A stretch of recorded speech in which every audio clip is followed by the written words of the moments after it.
Hey guys, welcome back to the Simple and Smart SEO Show podcast. I'm your host, Crystal Waddell, and today I am solo doing a follow through episode that's not quite on Friday. But I thought, you know what? We have been churning and burning since the beginning of this year. To me, 2025 seems like it is going by so quickly. And I thought, why not just take a moment and slow down and catch up, make sure I'm implementing all of this amazing insight that I'm getting from our guests. So that's what I'm doing today. Today's follow through episode is from my conversation with Mordy Oberstein. So, Mordy is the head of brand at Wix and also the head of his own consultancy called Unify Brand Marketing. He gave us several tips that I wanted to chat about. And I just also wanted to show you how I was implementing it in my business. First of all, could we talk about these guns? I think a lot of you guys know that I've been going to Orange Theory. And so I'm pretty proud that I no longer have just a SEP in my arm. I actually have a bicep, two muscles. So I was bragging to my husband about that. But yeah, so let's start first with Morty's comment that many brands are like sandcastles in the sky. And Morty is a guy who knows a thing or two about branding. And one of his truth bombs was that if you're not something, then you're nothing. And to go a little bit further, he's like, when you are something, you're for someone, which also means that you're not for a lot of other people. And I wanted to share a little bit about how I discovered this for myself.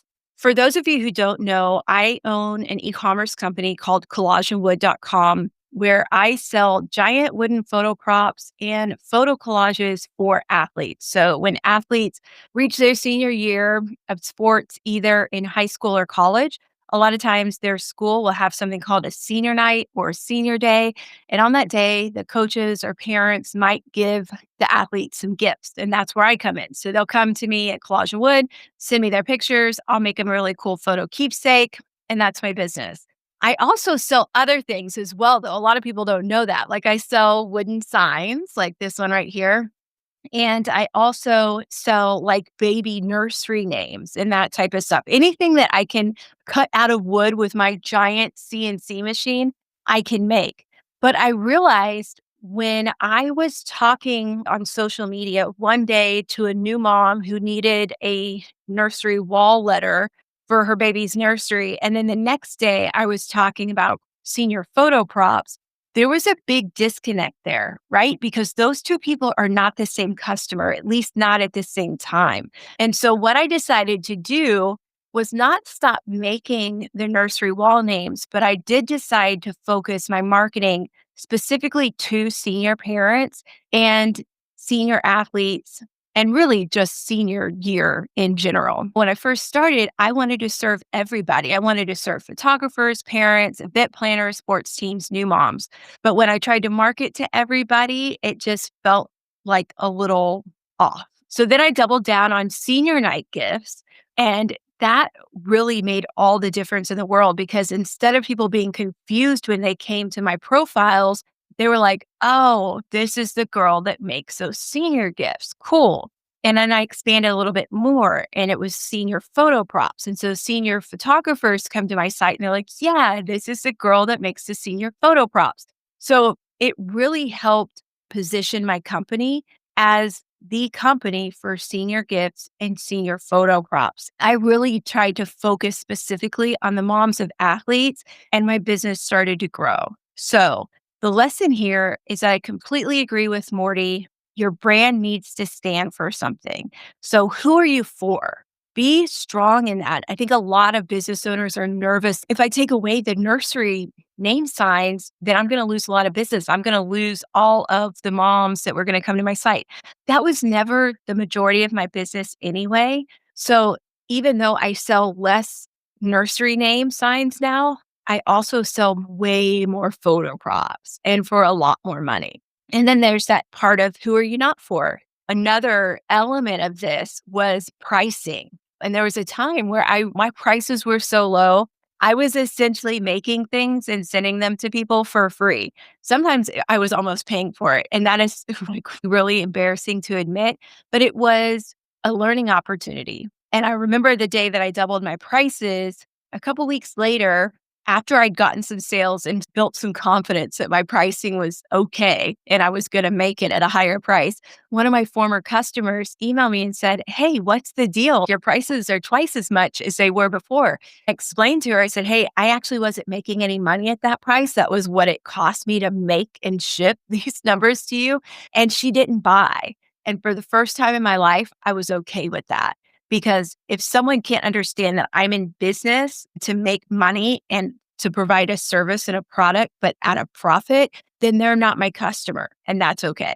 So I hope that you find your brand's core identity as well and that you lean into it without fear of rejection or judgment and go out there and just make your brand the best that it can be.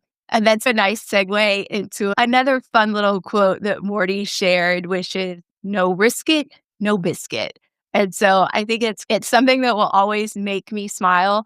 And the next time I'm thinking about making a big change in my business, I will definitely be thinking no risk it, no biscuit. Okay, the second point I wanted to follow up on is SEO and branding and how it's the new power couple. So Morty made it clear SEO and branding are no longer separate things. Again, when I think about Collagen Wood and I started with this SEO journey for my Shopify store, I was focused on three things: keywords, rankings, and traffic. But even when I hit the first page, people weren't buying. I was getting 20,000 visitors a month and my sales stayed the same. So I thought, maybe I missed something here in this search engine optimization thing. And the reason why this was happening was because my SEO was optimized for traffic, not for conversions. And I had no thought to my customer's journey or how I could build a relationship along the way. And once I started crafting stories around senior night and really trying to appeal to that emotional buyer, that person who their child is leaving the nest. This is one of the final celebrations of their young adult life. And I started celebrating parents, honoring their sacrifices, and tapping into their emotions. That's when the sales started rolling in. And I also took it a step further. I used Honeybook to create a workflow that reminded me to touch in with my clients.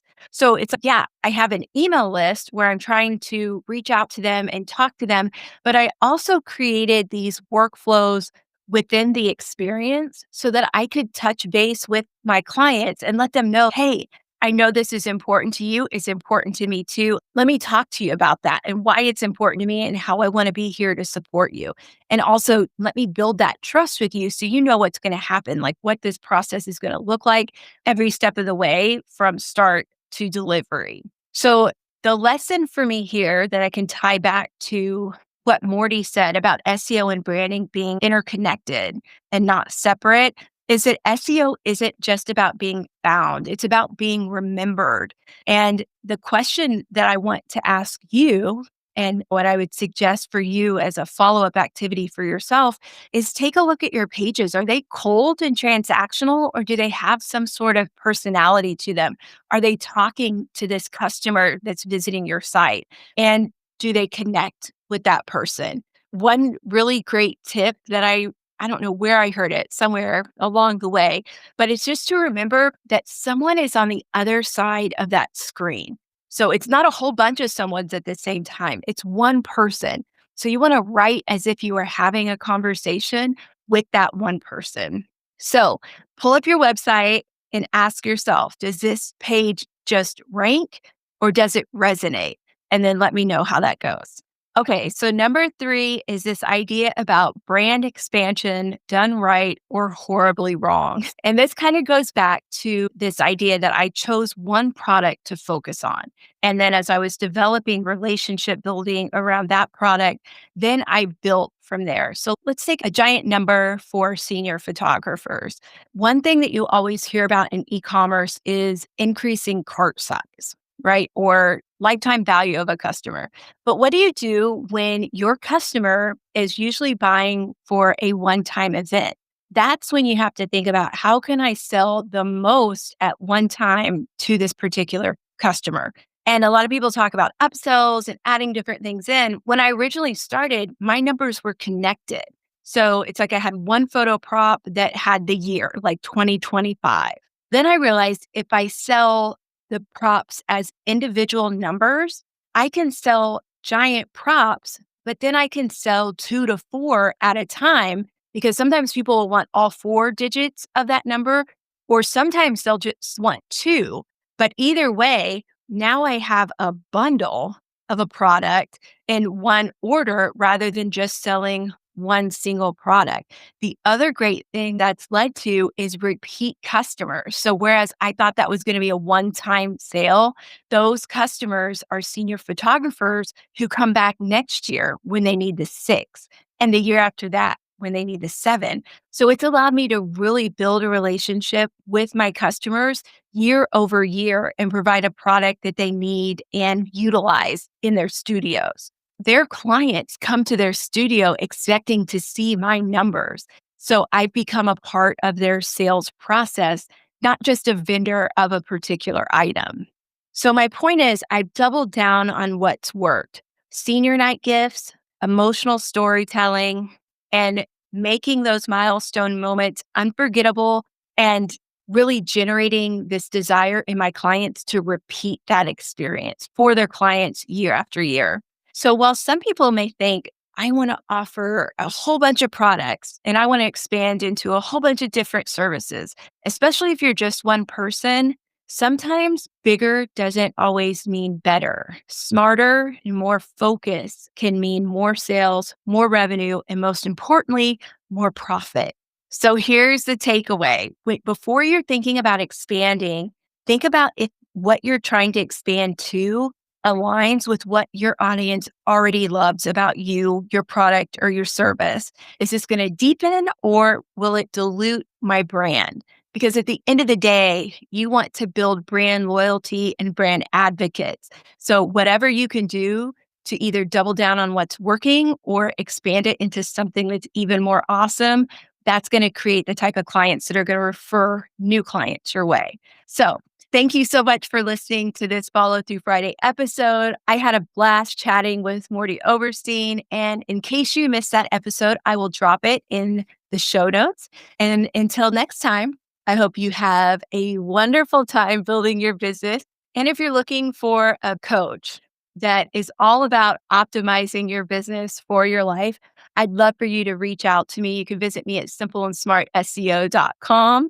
Thanks for joining me. And until next time, I hope you have a great day and keep moving forward.